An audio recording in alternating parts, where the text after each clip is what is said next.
if you've been afraid to think something different because you're afraid of the pressure and the guilt and the shame that you see on these, these pastors that stand on the stage and go, "You're a heretic if you believe this. You shouldn't believe this." Can I just reassure you that they're a heretic too, because they think different than the people down the street.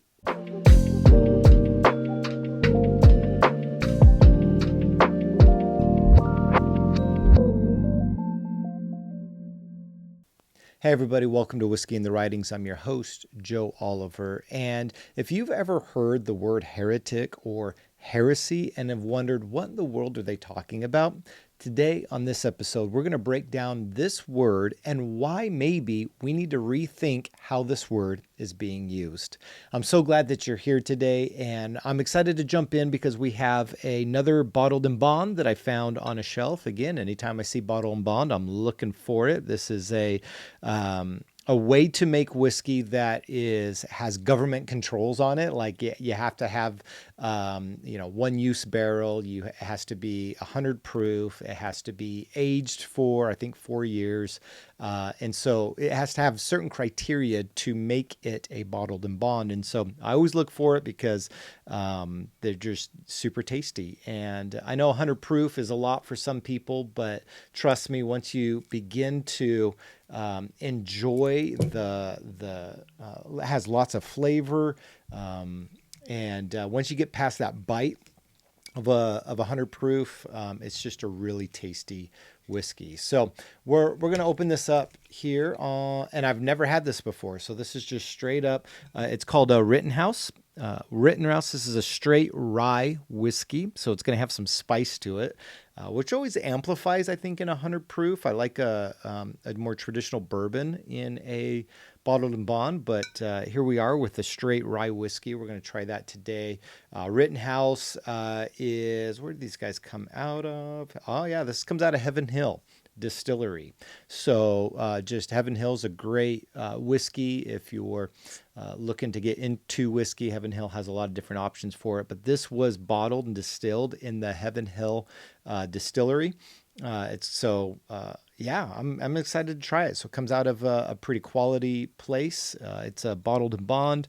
It's a rye, so it's gonna be a little spicy on the front, but I'm excited for this one. I'm actually gonna let it breathe a little bit. Well, I'll take a sip because that's what we're doing here, right? We got to take a sip, but I'm gonna talk for a while before I probably take another sip because I want this thing to air out. Let that air in there. It's going to help soften it a little bit. Normally, to amplify this process, you could put drops of water in. Sometimes you just take your finger, a little water, let a couple drops fall in. That'll help. People do ice cubes. I don't like ice cubes because they melt too quickly, and then your drink gets really watered down after 5 minutes. You have more water than more watery, and you lose a lot of the flavor. So anytime I'm drinking neat, if I'm really concerned about it being too harsh on the front end, I'll put a couple drops of water in versus a whole ice cube.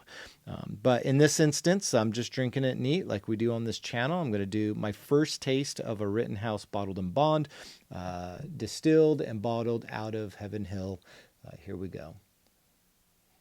Like out of the gate, you can just smell it. You're like, okay, this one's gonna be heavy. Here we go.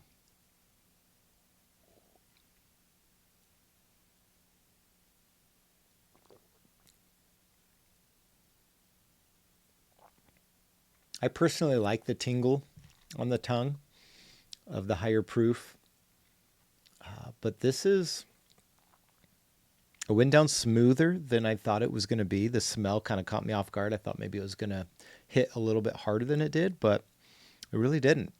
The aftertaste is subtle. It's not overwhelming. This is a pretty good rye.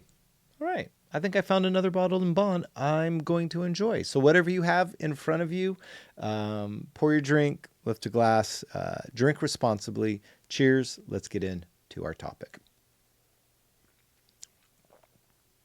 That's good. Okay, so we're talking about heresy. And the reason why I'm going to bring this subject up is it just feels like in a lot of my reels, especially the reels that frustrate me, I see a lot of the throw around of this word called heretic and this way that we use heresy. And it seems to come out of a camp of more conservative, evangelical spaces. Seem to use this more. I don't hear it in a lot of other spaces, but boy, oh boy, these evangelicals, man, they love to throw around the word heretic. And what I often see is it's used in ways that I just don't think is helpful, both historically and or practically. It's too quickly thrown around, and I think it's problematic. I think it's problematic when anytime you begin to call someone a heretic. I think you're in dangerous territory. And so I want to talk about it for a second. I don't know if you've seen it. Like I saw, a reel of one pastor that is, kind of famous with conservatives. And, the big thing right now on social media is response videos. I don't know if you've noticed this, that everything you see in your feed is basically a Christian opinionist pastor watching a video of some other person talking about something. And they just sit and they respond, and you see them kind of like, and they're kind of facial expressions. And then the clip ends, and then the person responds to it. So these response types videos, they're just not my jam.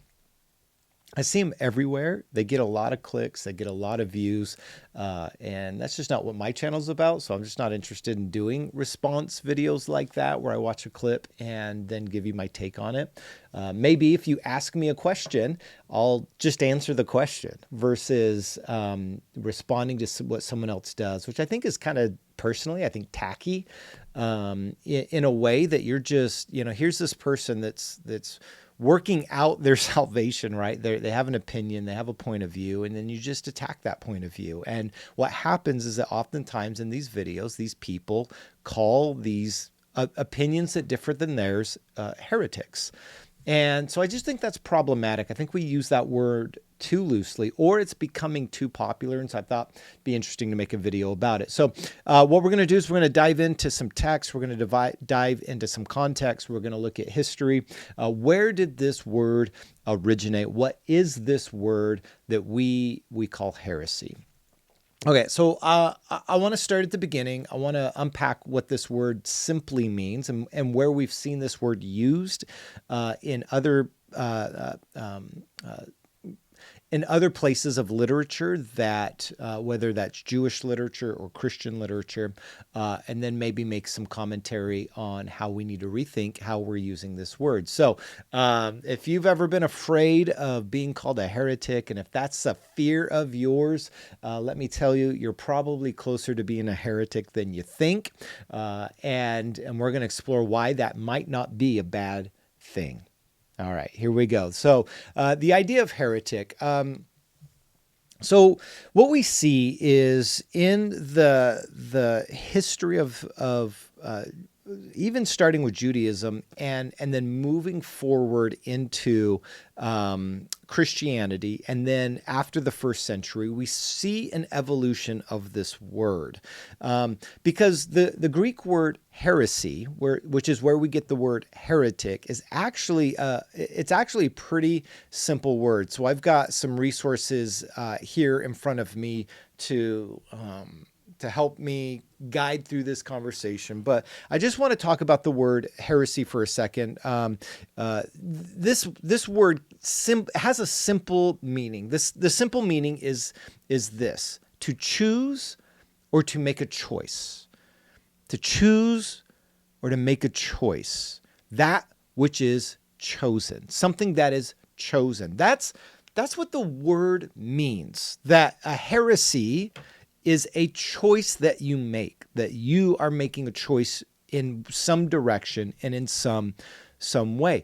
And the easiest way to kind of like take a look at this word heresy is through the lens of a writing that is by a Jewish author named Josephus. Now, Josephus He wrote a lot of Jewish literature, Jewish history. He wrote in the time of the Roman Empire. He contributed a lot to our understanding of Jewish life in the first century.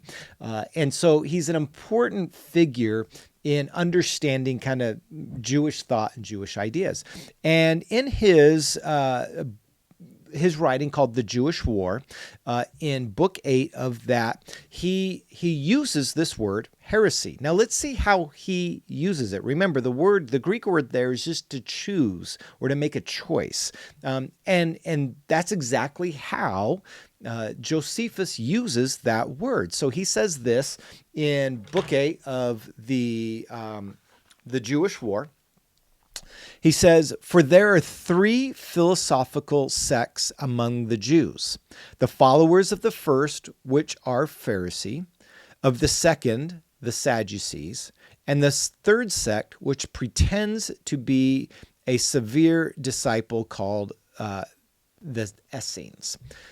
So what we see here in how Josephus uses the word is very interesting, because the English translation that we use for heresy, remember, this is a Greek writing that uses a English word called sect, which means a division. And the way that Josephus uses it is he's basically saying, hey, look, there are 3 basic groups within Judaism, which is the Pharisees, the Sadducees, and the Essenes. And these are choices that the Jewish people have made to belong to. All right. So the way that Josephus is using the word heresy, which we translate in the beginning there, he says that from there are 3 philosophical heresies among the Jews. This isn't a negative word. Right? He's just identifying that there are people who have made a choice, made a heresy to choose the Pharisee tradition or to choose the Sadducee tradition or to choose the Essene tradition. And this is an important distinction to understand, that the original usage of the word was not a negative usage, because by definition, it just simply means to make a choice. And the way that Josephus uses it, he is implying that these people have made choices within 3 different groups of options. Okay, so that's fascinating. That right out of the gate, the word heresy is not a bad word. It's a simple word that just means that you've made a choice. Now, the question then begins to evolve in Christian literature that begins to ask the question, what choice are you making? The choice that you make to choose one way or another. And there are times in your New Testaments that word heresy is used, and it's through Paul. So let's take a look at a couple examples of where Paul chooses to use the word heresy and the implications of it. Because when we think of heresy, we don't think of something positive. We think of something negative. And the genesis, the beginning of that negativity, a negative way to view this word heretic or heresy, the beginnings of that actually come out of Paul. So let's take a look at it. The first one we're going to look at is a writing called Galatians. It's a letter that he wrote to a community of followers of Jesus and they are really struggling. They're really struggling with following through with what Paul had taught them. And he writes them this real scathing letter that they are to continue to follow in the traditions that he taught them, because there are people who are coming in and they're trying to say that what Paul had wasn't the full extent of the message of Jesus or the gospel or the good news, and that if they are going to follow into this tradition, there are extra steps they need to take in order to do so.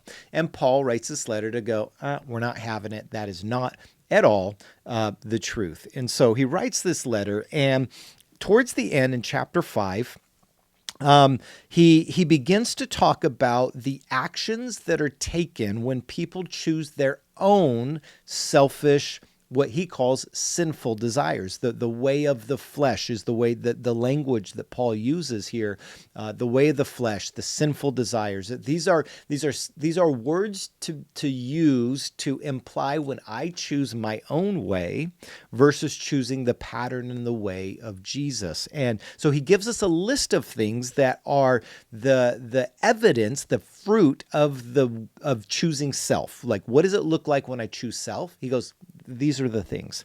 And he starts in verse 19. He says this: now the work of the flesh, right, are obvious: sexual immorality, impurity, depravity, adultery, sorcery, hostility, strife, jealousy, outbursts of anger, selfish rivalries, dissension, factions, envy, murder, drunkenness, carousing, and similar things. Okay, that's quite the itemized list, right? These are oftentimes the areas where we get into, like, what is sin? I talked about what is sin a few weeks ago, but a new way to think about sin a few weeks ago. But when we get into the itemization of sin, these are the kind of passages you go to where Paul seems to identify certain behaviors that would qualify. But remember, the point here is that when you start seeing these things, there's already been a decision and a corruption made within that has led to the outworking of those things. Like, someone just doesn't wake up and go, I'm going to murder, right? Someone just doesn't wake up and go, okay, I'm going to, I don't know, act out in anger, right? No, there are things that have happened that have led to that outworking. Okay, so that's a video for a different day. But he does say that when those things have taken root in your life, the outworking of those things, and in the list, you don't see it in English, right? Because the English translators have changed the word, but heresy is in there. So what is the English word that scholars choose to use instead of the word heretic? Because they could use the word heretic, but they don't. The word there actually arrives in verse 20, and it's at the end of verse 20. The last item in verse 20 in your Bibles, the English word is factions. Okay, so that's interesting. That word factions is actually the word heresy in Greek. We just translate it to factions, much like in Josephus's writings, they change the word from heresy to sects. So Paul is doing something similar. He's saying that this choice to divide is actually something that is not good. It's an outworking of something that is not good, because he's listing factions or heresies in the camp of other things that are works of the flesh or sin. So this is where this word begins to move from a neutral and maybe even a positive to a negative, because of how Paul chooses to use the word heresy that we have translated in English, at least in the NLT, the NET. Other translations may use different words, but the word heresy is that word faction, a choice to divide. Okay, now that's important for Paul, but I'll explain why that's important for Paul, and it may not be the thing that you're thinking it is. I think Paul's onto something very different in his writings that is not the way that we use the word today, but we'll get into that in a second. The other passage I want to look at where Paul uses the word heresy is found in 1 Corinthians chapter 11, and it's in the section starting at verse 17, which is all about the Lord's Supper. It's the Eucharist. So now Paul is instructing on proper etiquette when participating in, the bread and wine. If you've ever been to a church and they pass out bread and a cup of juice or, wine or whatever your tradition is, or you go to the front and you participate.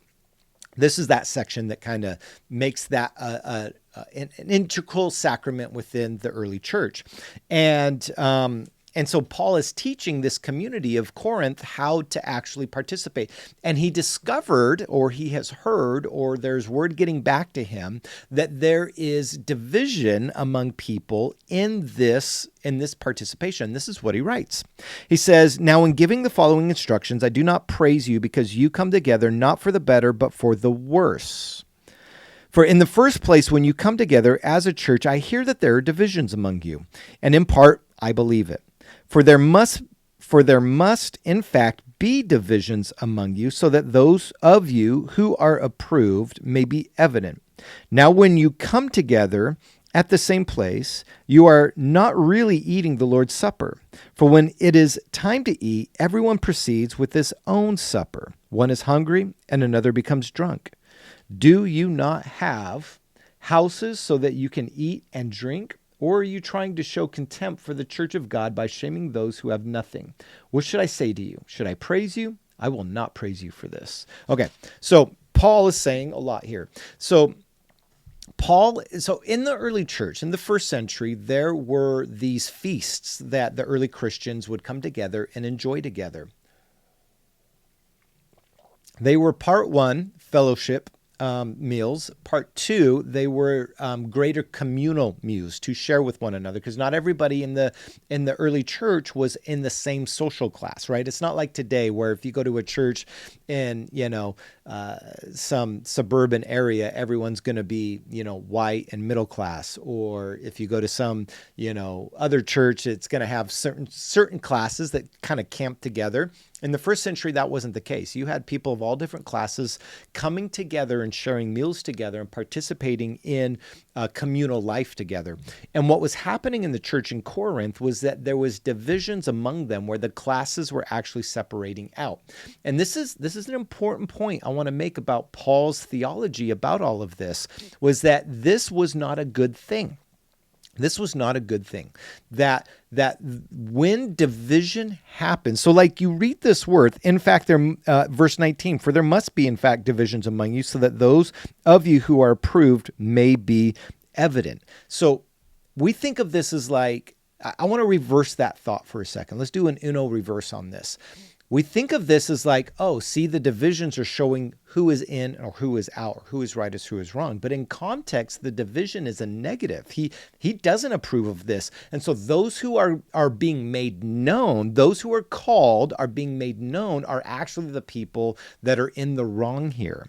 And the word of division that's used both in verse 18 and verse 19, that word division in English that you're reading, you guessed it, in Greek, is heresy.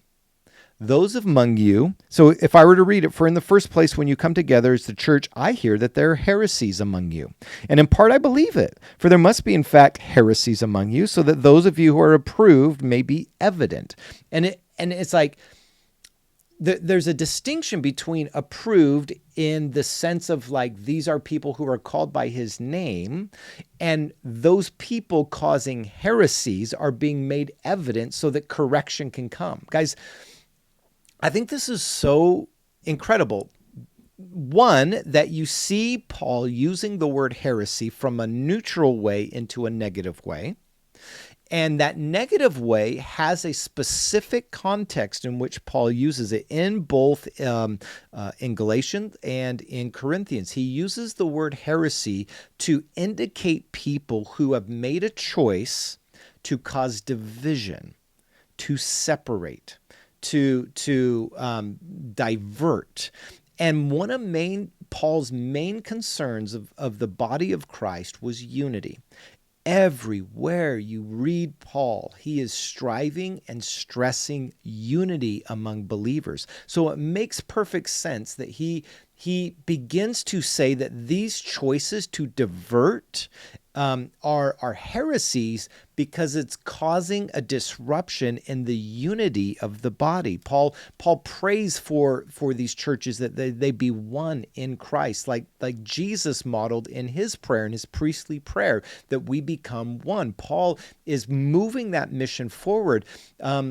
There was something I heard a while back. You hear this kind of phrase: if Paul were to come back, what letter would he write?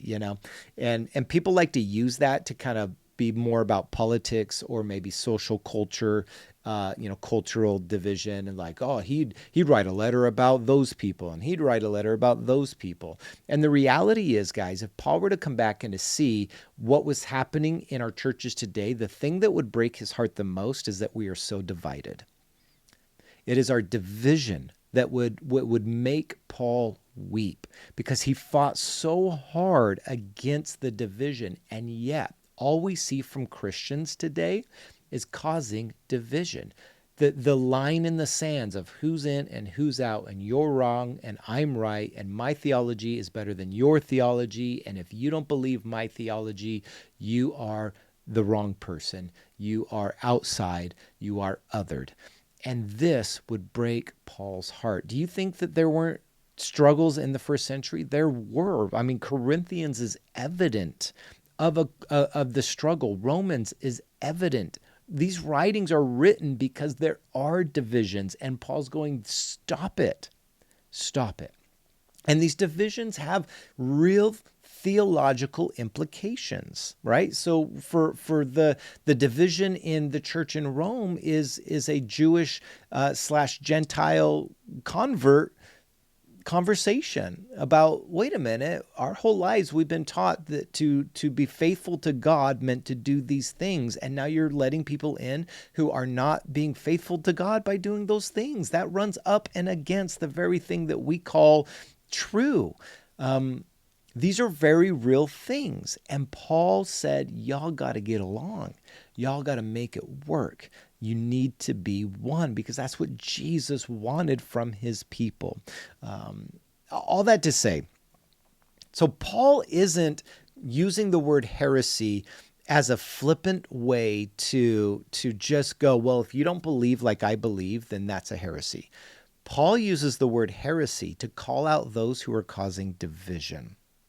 And so think about this for a second. Think about the many spiritual leaders that go around an us versus them mentality within the body of Christ. Throughout the years, generations of spiritual leaders and men who have started movements, whether it be Calvinism and Lutheranism and the Baptist movement, the Brethren movement, Presbyterians, Episcopal, assemblies, Pentecostal, evangelical, like all of these things that have created camps are all heresies according to Paul.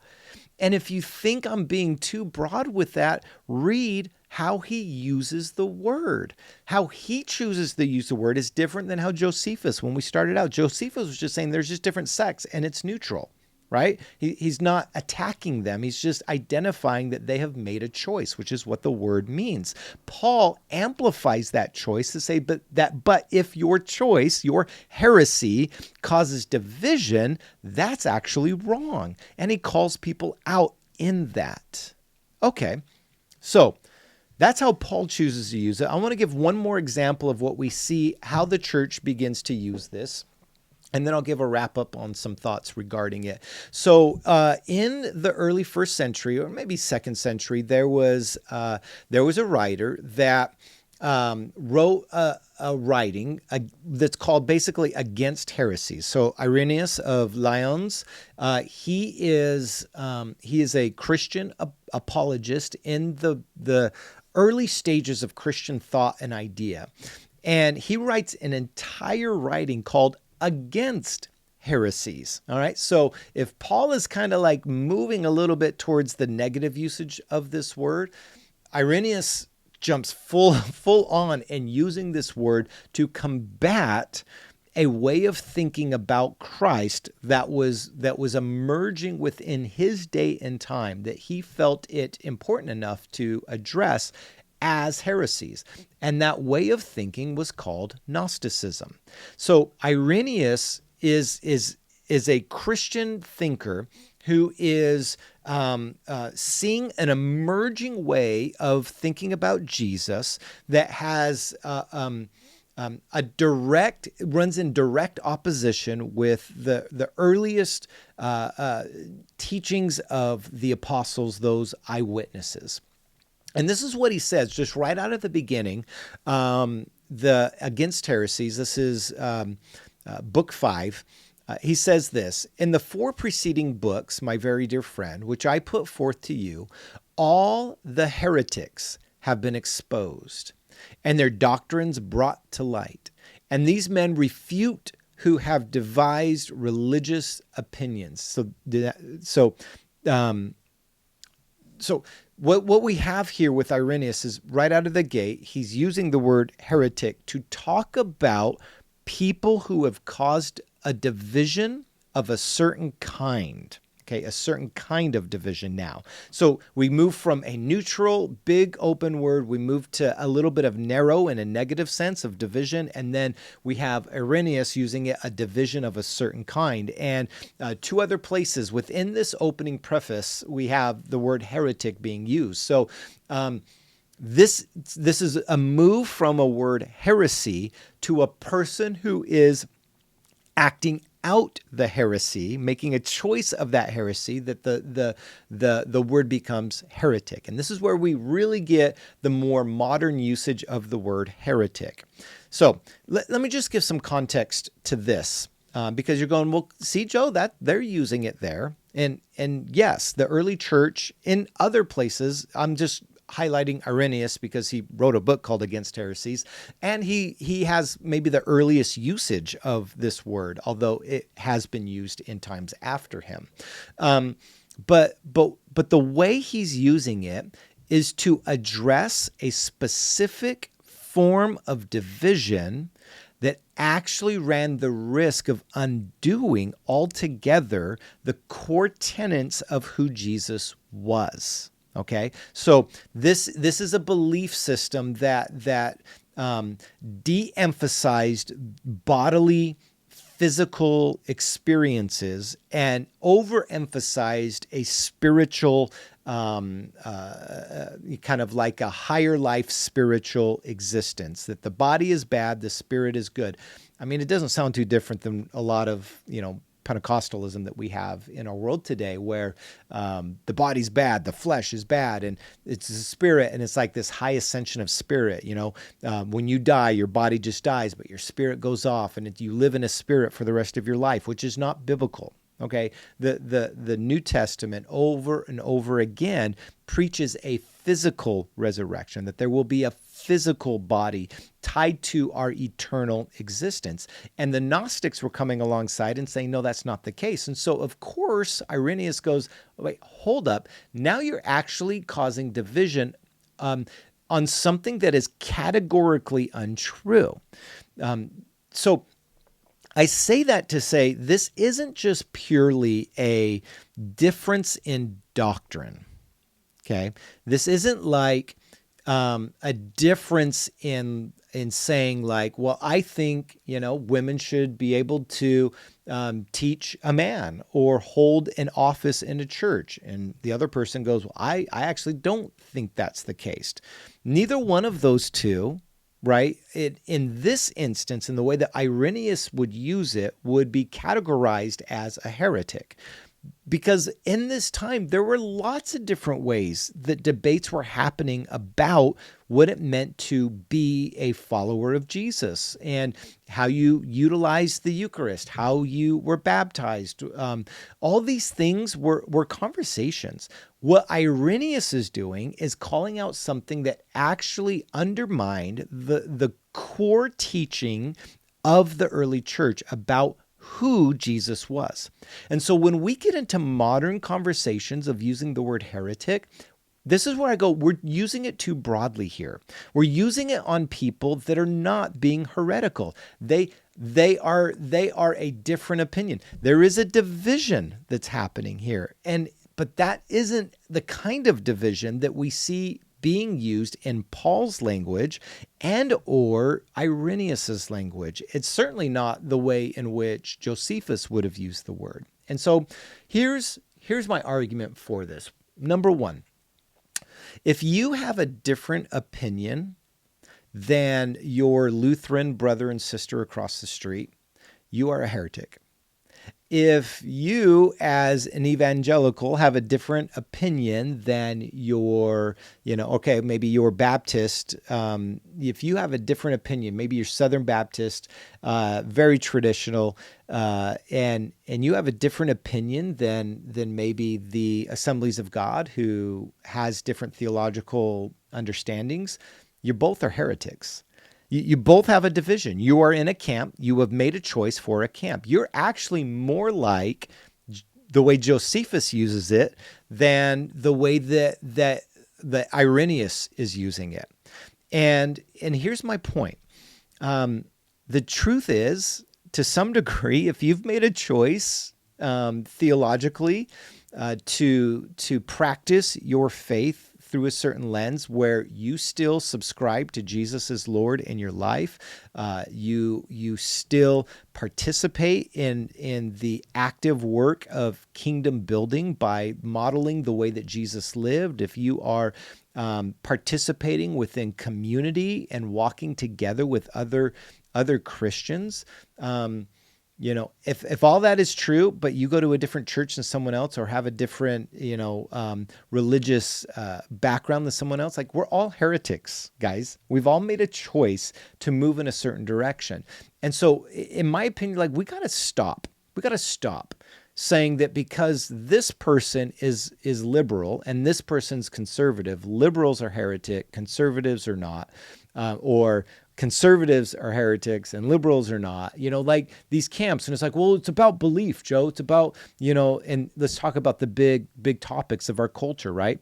These conversations usually go when someone brings up same-sex attraction, the LGBTQ2QI community, or it's about the role of a woman and what she is able to do or unable to do when it comes to church life.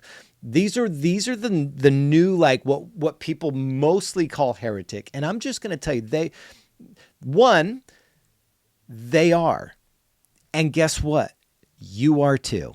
If you believe that women shouldn't do this, you're just as much a heretic as the one who does. If you believe that same-sex attraction is sinful and it goes against God, you are a heretic just like the one who believes it is, right? Okay in the eyes of God. Here's the thing, guys. This thought, this choice that you make, I would subscribe. The danger comes if you begin to say, and thus Jesus is not the Son of God, and thus Jesus did not resurrect from the grave. It's like these big overarching aspects to our faith. Some call these the creedal faiths, right? The Apostles' Creed. Some call these might identify it as the Nicene Creed, right? It's like, who is Jesus? What is the church? These are the things that move us into an otherness to the community of Jesus followers. Within the realm of all of these differences, we are all heresy. We're all heretics. And so I guess for me, if you've been afraid to think something different because you're afraid of the pressure and the guilt and the shame that you see on these, these pastors that stand on the stage and go, you're a heretic if you believe this, you shouldn't believe this. Can I just reassure you that they're a heretic too? Because they think different than the people down the street, right? And so they're just as much a heretic as you are. And so let's take away the sting and the venom of this word and just all admit on some level, we're all a bunch of heretics. All right. So I don't know. I'm making light of it because I'm just sick and tired of seeing these pastors that are demonizing, villainizing other people because they have a different point of view about what it looks like to live out God's kingdom. I don't know. I could go off. It frustrates me. It angers me. And so I just want to encourage you that the word heretic just simply means to make a choice. And we've been making choices for generations. We're all a bit heretical. And maybe that's not a terrible, terrible word as others think it is. Okay. So with all that being said, there's a lot that can be said about that and how the churches use this word going forward. These are just examples that we see in the literature that we have. Hopefully that was helpful for you. Hopefully that opens up a door of conversation for you, because if you've seen this word thrown around and it's been used in a way to hurt or villainize people, maybe it's helpful for you to realize that, yeah, we're all a bit heretical on some level. What we don't want to do is move to a space that we actually deny the core tenets of the birth, the life, the death, the resurrection of our Lord Jesus. And if you're still in that frame of thinking, you know what? That's okay. We're probably all a little heretical. So that's what I have here for this episode of Whiskey in the Writings. I want to thank you for being a part of it, man. I really love this community. If you have questions that you want me to wrestle with, I've already gotten a few. I've had people want to know a few things. So I've got some videos coming where I address questions that have been asked. I appreciate the questions. Leave your comments. Appreciate the views, and go pick up some Rittenhouse bottled in bond. It's really good stuff. Cheers. We'll see you next time on Whiskey in the Writings.